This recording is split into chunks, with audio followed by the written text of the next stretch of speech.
Кымбаттуу окуучулар, бүгүн биз силер менен математика сабагында мисал маселелерди иштөө 312 мисалда Асын карайбыз. Сүрөт боюнча сандардын жазылышын байка, аларды окуу, ондуктар сандын кайсы жагында жазылды деп сурап атат. Мен силер менен ондуктарды өткөндө тапшырма бергем. Таякчаларды 10 таякчадан бир боо кылып жасап, бир ондукту даярдагыла деп. Мынакей биз ошол таякчалар менен бүгүн иштейбиз. Мынакей бул жерде 1, 2, 3 ондук таякча көрүп турабыз. Көрдүкпү? Булар ар бири 10дон байланган.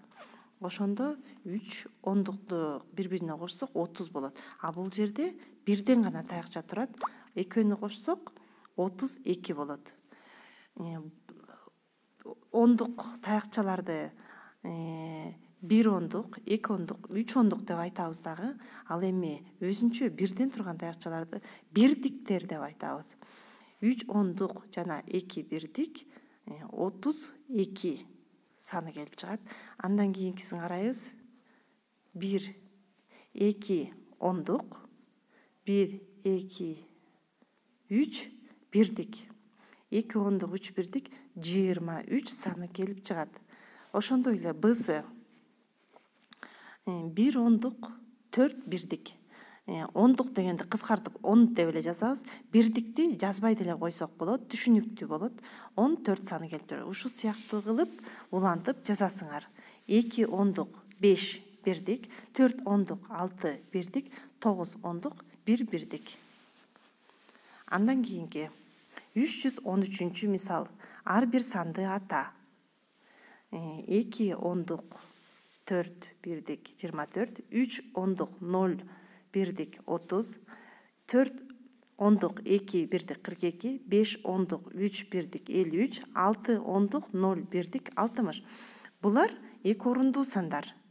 2 орундуу сандар бирдиктен жана ондуктан турат экен. Мынакей, мунун бирдиги бул тарапта турат, ондугу бул тарапта турат. Бирдиктер биринчи разряд болот экен дагы. Ал эми ондуктар экинчи разряд болуп аталат экен. Разряддарды унутпай жакшы жаттап алабыз.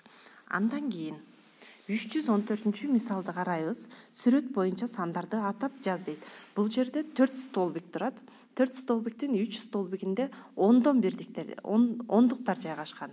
1, мынакей. 1, 2, 3 ондук. Бул жерде 2 бирдик турат. Анда бул 32 саны. Кийинкисин дагы ушундай кылып аткарасыңар. 315 мисал. Маселе. Айнагүл китептин 8 бетин окуду. Бейшегүл андан 4 бетке көп окуду. Бейшегүл китептин канча бетин окуган? Маселе 2 амал менен чыккандай кылып сурогой. Канчага аз, канчага көп дегенде биз стрелка коебуз дагы. Бардыгы канча деген суроону коюп алсак, анда фигурный каша коюп 2 чыгарылыш менен чыгарабыз. 2 суроо болот, 2 чыгарылышы болот жана 2 жообу болот. Тапшырмаларды аткарып мага жибересиңер.